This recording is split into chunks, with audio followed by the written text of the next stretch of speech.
Tentunya kalau dalam kadar yang umum, kita pasti menggunakan istilah persentase kandungan senyawa utamanya. Tapi untuk santan tentunya kita tahu santan diperoleh tentunya dari daging kelapa. Kalau daging kelapa kita peras, ya itulah santan yang murni. Tinggal bagaimana ada yang dicampur mungkin dengan air, sehingga kadar airnya pada umumnya mungkin berkisar sekitar 68-70%. Itu artinya sudah tidak murni lagi, Iya, Pak? kalau kita mau bicara santan yang murni, itu pasti udah bukan santan yang murni, karena udah kecampur air kan. Jadi campuran, santan yang murni adalah betul-betul perasan daripada daging kelapa. Kopi pakai santan. Biasanya kita Saya kopi bilang- pakai creamer atau pakai susu Saya ya? bilang kopi cendol. Oh. Hanya di Ayu Show, Friday with Ayu Show. Hanya di Ayu Show, Friday with Ayu Show, Friday with Ayu Show. Halo Say, kita lanjutkan lagi perbincangan kita dengan Bapak Susianto masih tentang kemurnian santan, dan minggu lalu kita sudah mendapatkan penjelasan bagaimana kemurnian santan dan juga manfaatnya. Kali ini ada pertanyaan yang saya tangguhkan Pak Susianto beberapa waktu yang lalu, yaitu berkaitan dengan masih berarti santan itu bisa diminum langsung ya Pak Susianto, karena pernah tertangkap pada waktu Asian Games di Jakarta tahun 2018, atlet Cina membawa kemasan kara santan dan itu diminum. Dan pada saat itu menjadi perhatian masyarakat, kok ada ya atlet yang minum santan? Apakah ini juga kaitan yang tadi kita bicarakan beberapa waktu yang lalu, bahwa santan itu ternyata mempunyai fungsi juga untuk memberikan kalori dan tenaga kepada kita. Ya. Betul. Jadi sejauh proses produksinya itu higienis, ya, kemudian memang dia bebas daripada bakteri-bakteri ataupun mikroorganisme, atau yang umumnya kita sebut kuman lah bahasa awamnya, yang patogen. Patogen itu artinya mikroorganisme yang bisa menyebabkan sakit. Contoh paling simpel kan kita makan makanan basi, diare, itu kan ada E. coli salah satunya. Itu yang disebut pathogenic microorganism. Sejauh dia bebas dari itu, sebenarnya kadang-kadang ada kandungan, kan sebenarnya patokan higienis itu tidak betul-betul sampai zero, enggak. Tapi sampai batas tertentu kan biasanya ada ininya, ada batasnya. Jadi sejauh dia tidak sampai menyebabkan kita sakit. Jadi kalau memang sejauh dia bisa memenuhi syarat itu, ya oke. Sama seperti yang minggu lalu saya ngomong, kan banyak orang juga tanya, apa tempe boleh dimakan mentah? Ya boleh, sejauh pembuatan tempenya itu higienis gitu. Ya. Ya jangan yang banyak kotoran pakai air nggak bersih ya. Ya jelas jangan dimakan dong, sebaiknya ya dimasak dulu apa di steam gitu supaya untuk matikan kuman kan. Jadi saya kira sama, konsepnya sama ya. Gitu. Oke. Ya. Jadi artinya boleh ya Pak Susianto saya untuk meminum santan. Nah, sebaiknya berapa banyak dalam sehari? Kalau misalnya dalam aktivitas yang tinggi gitu ya, dan kita membutuhkan tenaga atau kalori itu ya. Kalau kita mengacu kepada yang saya sebut di minggu lalu, bahwa kalau patokan umum kita dianjurkan konsumsi kalori sehari itu kira-kira 30% maksimum. Tergantung kalau orang tertentu memiliki keluhan-keluhan ataupun ada masalah kesehatan, tentunya tidak bisa disamakan dengan anjuran umum ya. Sama kayak isi piringku. Kita selalu mengatakan dari Kemenkes, 1/3 adalah makanan pokok tidak wajib nasi, artinya karbohidrat kompleks. 1/3 sayur-sayuran, 1/6 buah-buahan, 1/6 lauk pauk. Ini kan panduan umum. Sama kayak tadi, 30%, 25-30 dari lemak. Jadi kalau kita hitung patokan itu dari 2000 kalori, dan 2000 juga tidak untuk setiap orang, dia kerjanya apa dulu. Wah kalau dia kerjanya berat seperti orang yang ngangkat atau segala macam, beda sama kita yang cuma duduk di kantor kan, atau atlet, nah beda. Oke lah kita ambil average 2000. Biasanya perhitungan AKG di Nutrition Fact, fakta gizi juga pasti pakainya 2000 gitu kan, untuk memudahkan perhitungan. Jadi kita hitung aja, kalau 30% kita butuh lemak sehari, dari kalori total 2000, berarti kan 600 tadi kita udah hitung. Kalau 600 dibagi 9 kan, tadi kita sekitar 70, benar kan? Nah, 70 atau 60 sekian. Nah, 70 itu gramnya ya, itu gramnya. Jadi tergantung, sekarang kita mau minum santan yang kadar purity-nya berapa, kemurniannya. Nah, katakanlah santan berkisar pada seperti persentase saya sebelumnya, ya. Di situ saya masukkan salah satu jenis santan yang 240 mili. Di situ kandungan airnya sekian, protein sekian, lemak sekian. Nah, tinggal dihitung kira-kira sudah 20%. 20% lemak di dalam satu jenis santan. Nah, 20% ini kita kembalikan aja. Jadi kalau saya 20% dari satu gelas umpamanya santan yang 240. 20%-nya berapa? Kalau dia 100 gram lah, kita ambil 100 gram aja. 100 gram 20%-nya berarti berapa? 20 gram kan? 20 gram. 20 gram kan? Nah, 20 gram itu pada kita tadi butuh sehari berapa? Sekitar 70. Nah, satu gelas berarti masih belum melebihi gitu. Iya, masih belum melebihi daripada yang 65 atau 70 gram lemak sehari. Itu pun patokan 2000 loh, Bu. Kalau orang yang aktivitasnya tinggi bisa lebih dari 2000, berarti dia butuh kalori lebih banyak kan? Tentunya semua bertambah, baik itu dari protein, dari karbohidrat maupun dari lemak. Iya. Menarik sih Pak Susianto ketika memang ingin mengolah tentang hari kelapa sedunia ini, karena makin mengetahui tentang kegunaan kelapa terutama adalah santan yang begitu baik manfaatnya untuk manusia. Artinya kita sendiri kan belum terbiasa ya Pak Susianto untuk meminum santan langsung secara demikian, padahal saya itu sudah pernah. Contoh, karena, saya ke Jepang. Karena Pak Susianto vegan. Oh, pernah ke Jepang ya? Orang Jepang itu minum santan. Kami 2018 Kongres Vegan Sedunia dari World Vegan Organization yang saya bentuk itu di Tokyo 2018. Sebelumnya kita pernah 2017 di Taiwan. Jadi saya disuguhkan apa tahu nggak? Kopi pakai santan. Kopi pakai santan. Biasanya kita kopi pakai creamer atau pakai susu. Saya bilang kopi cendol. Oh, rasanya gimana, Pak Susianto? Ya harum. Lebih enak mana dengan susu? Saya bukan peminum kopi, ya, tapi intinya adalah kopi itu kan yang terkenal cappuccino, yang ada kan, yang umumnya dari zaman dulu dikasih susu sapi. Ternyata dalam penelitian ilmiah, jurnal ilmiah, bahwa penambahan susu sapi ke dalam kopi itu bisa mengurangi sampai hampir habis aktivitas antioksidan yang ada di kopi. Namanya CGA, chlorogenic acid. Santan juga punya. Kelapa punya antioksidan, jenis fenolik. Jadi mirip dengan yang ada di coklat sama di teh. Namanya polifenol. Makanya kenapa santan yang waktu saya bahas manfaat salah satunya bisa mencegah kanker. Karena dia ada antioksidan. Ya, mencegah radikal bebas yang bisa merusak organ. Nanti tumor lalu bisa jadi kanker gitu kan. Jadi antioksidan yang ada di teh dan kopi, kemudian coklat, itu hampir hilang. Turun drastis ketika dicampur sama susu. Susu sapi. Kalau saya bilang susu, berarti susu sapi ya. Ketika diganti dengan susu soya dan santan, dia tidak merusak antioksidan. Tidak merusak antioksidan dari kopi, coklat, dan teh gitu. I see. Dan bagi saya enak-enak aja karena saya suka minum cendol kan. Dari kecil kita minum cendol.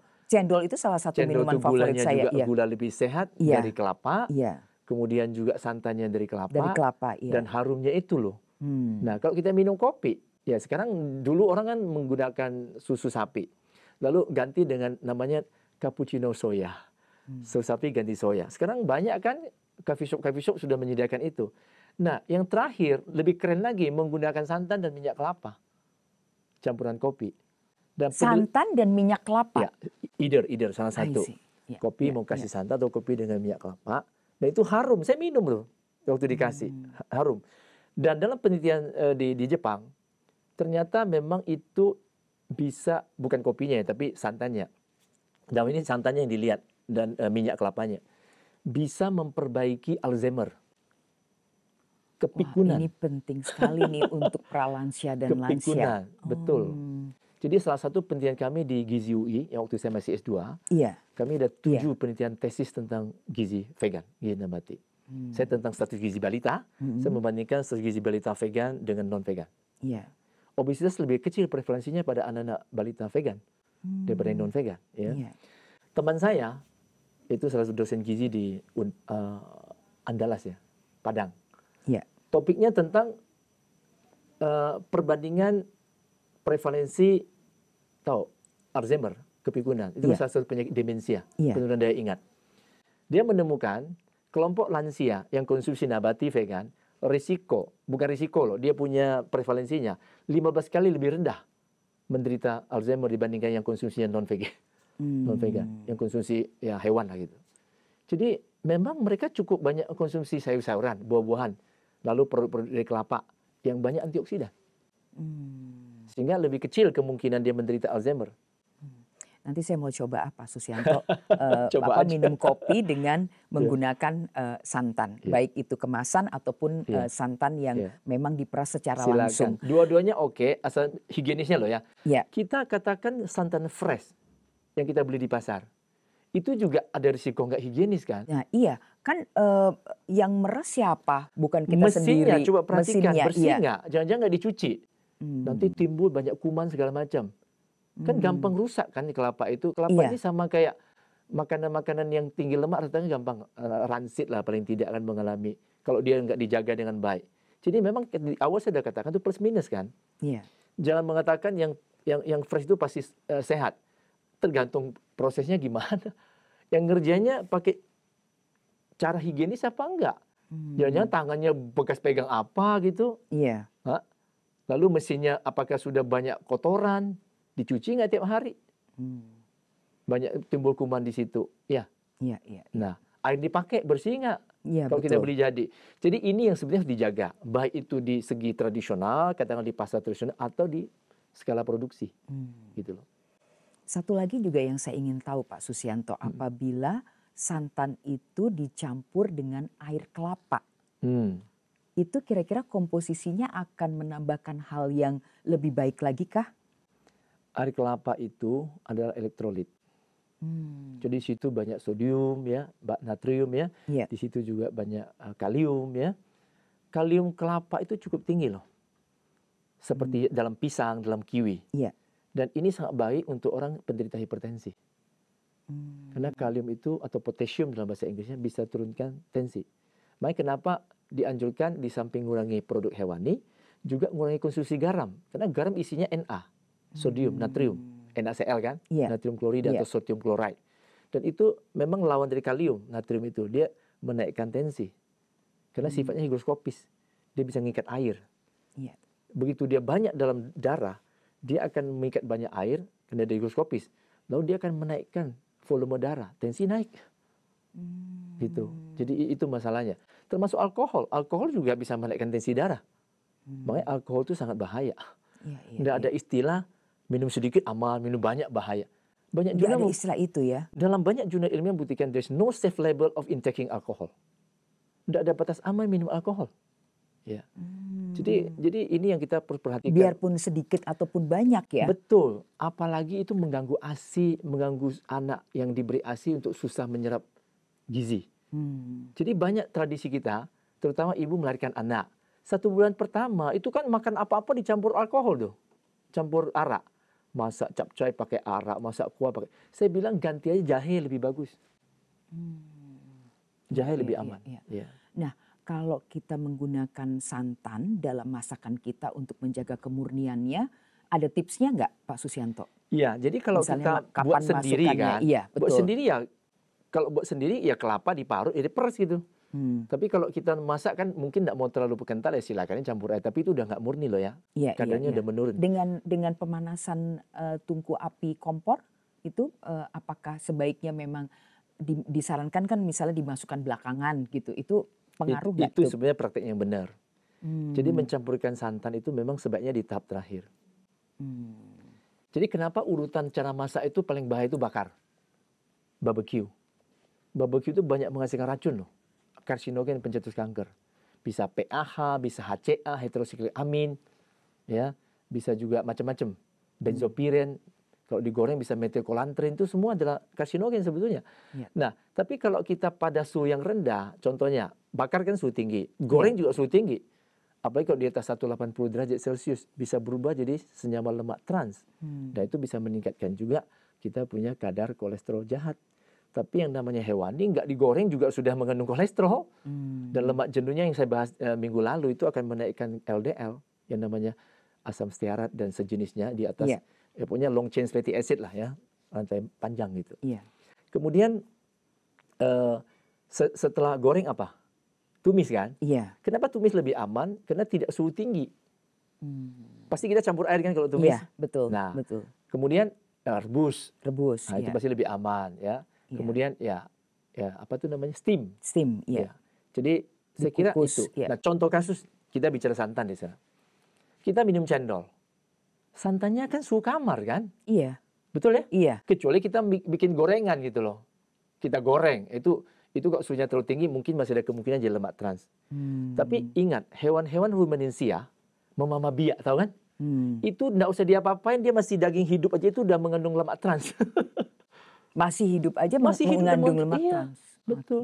Tapi kalau pada lemak seperti santan, itu kalau digoreng pada suhu tinggi itu baru bisa jadi lemak trans. Kalau tidak ya oke. Kita makan cendol, nggak usah Jadi yang salah bukan santannya ya, yang cara salah adalah pengolahan. pengolahannya. Memang cara pengolahan pasti berdampak kepada mutu makanan kan, udah pasti. Itu ceritanya. Baik Pak Susianto. Nah, lagi yang ingin juga saya tanyakan adalah tadi kita kembali kepada hal yang berkaitan dengan kemurnian santan tadi. Iya. Kita sudah bicara bahwa santan bisa diminum secara langsung, kemudian pengolahannya juga harus seperti apa. Nah, sedikit nih Pak Susianto mengenai virgin coconut oil.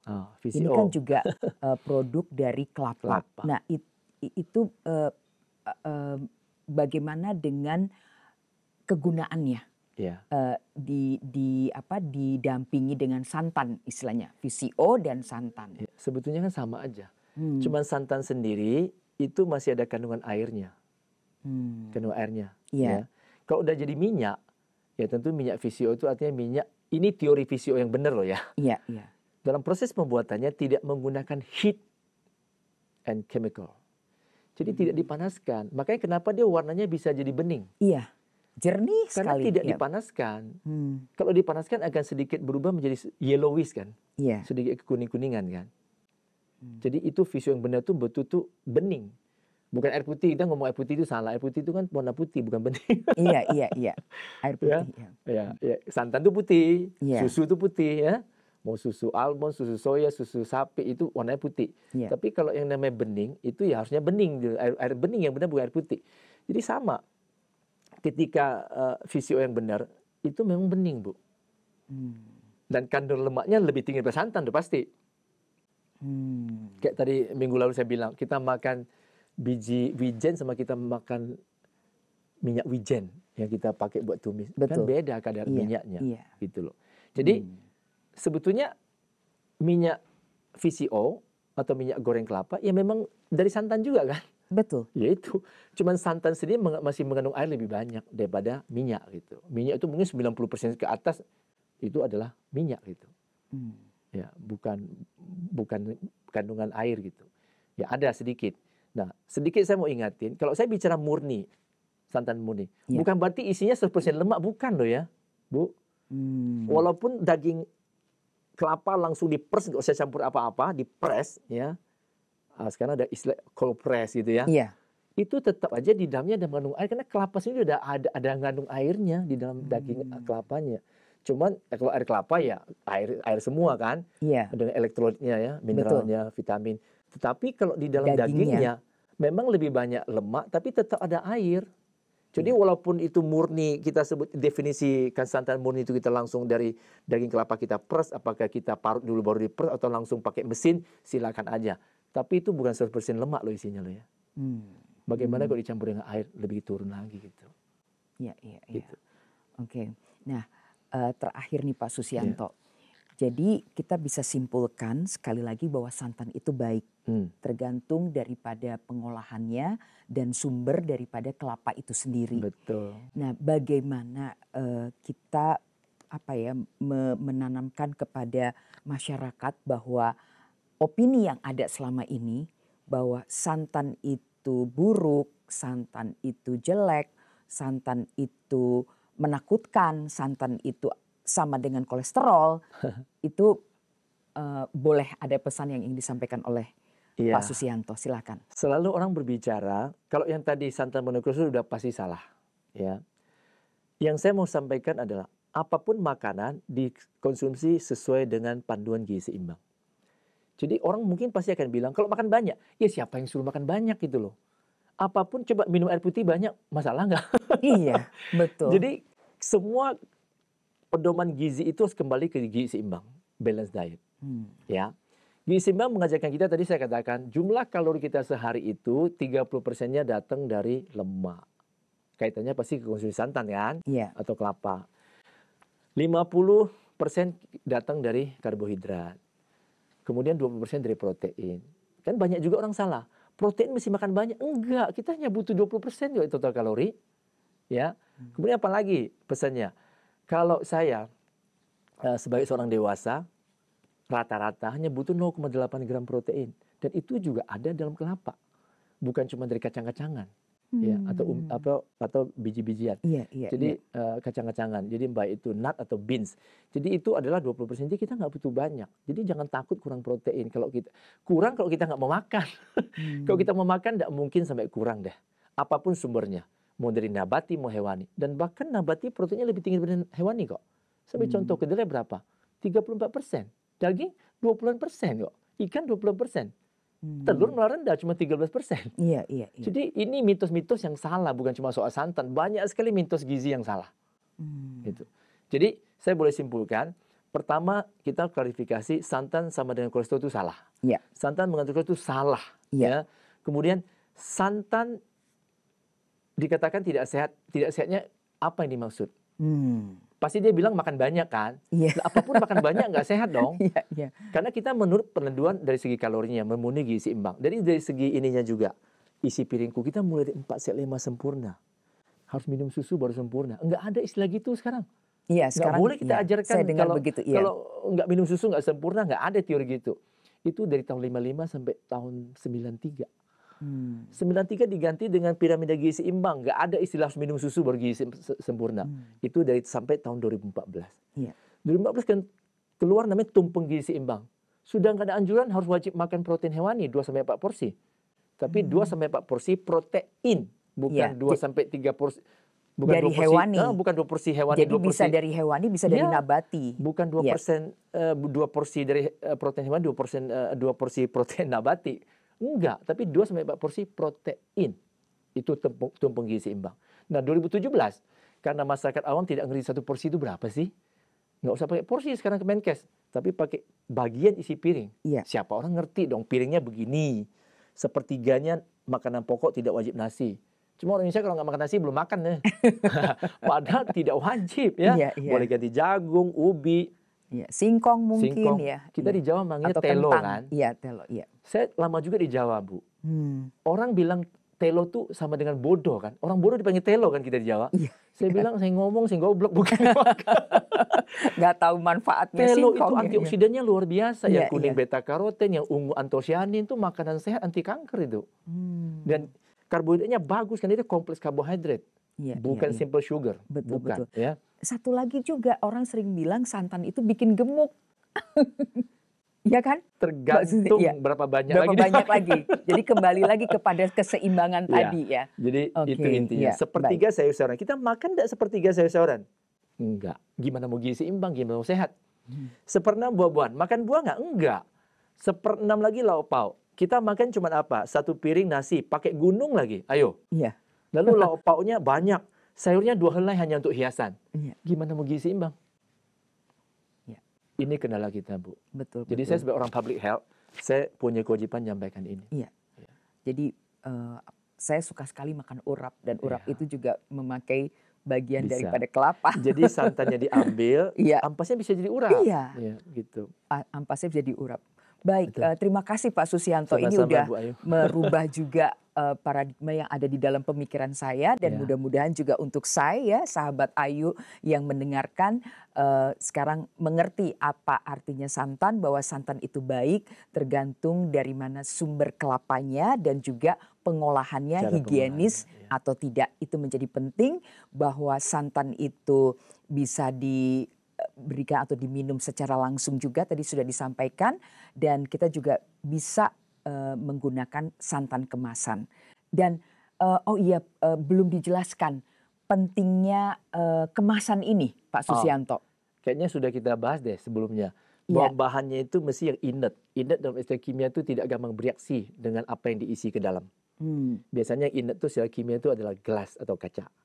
Kemudian tadi saya sudah bilang, kontainernya itu jangan sampai mengandung bahan kimia yang sangat berbahaya, itu adalah BPA tadi. Iya. Jadi karena itu bisa celaka untuk kita punya kesehatan otak dan segala macam. Iya. Jadi bahan-bahan itu harus betul-betul yang food grade gitu. Ya, baik. Ya, saya kira itu Ya, kata kuncinya. ditekankan sekali lagi ya food oleh grade. Pak Susianto. Baik, terima kasih Pak Susianto Ya. sudah datang ke Sama-sama, Bu studio Ayu. Terima Geometer kasih. School of Music untuk bincang-bincang di Ayu Show. Say, mudah-mudahan apa yang dibicarakan ini bermanfaat dan kita kembali bisa menikmati kuliner Indonesia yang banyak sekali menggunakan santan asalkan pengolahannya kita perhatikan bersama. Sampai jumpa di Ayu Show berikutnya, inspiring people to grow. Hanya di Ayu Show, Friday with Ayu Show, Friday with Ayu Show.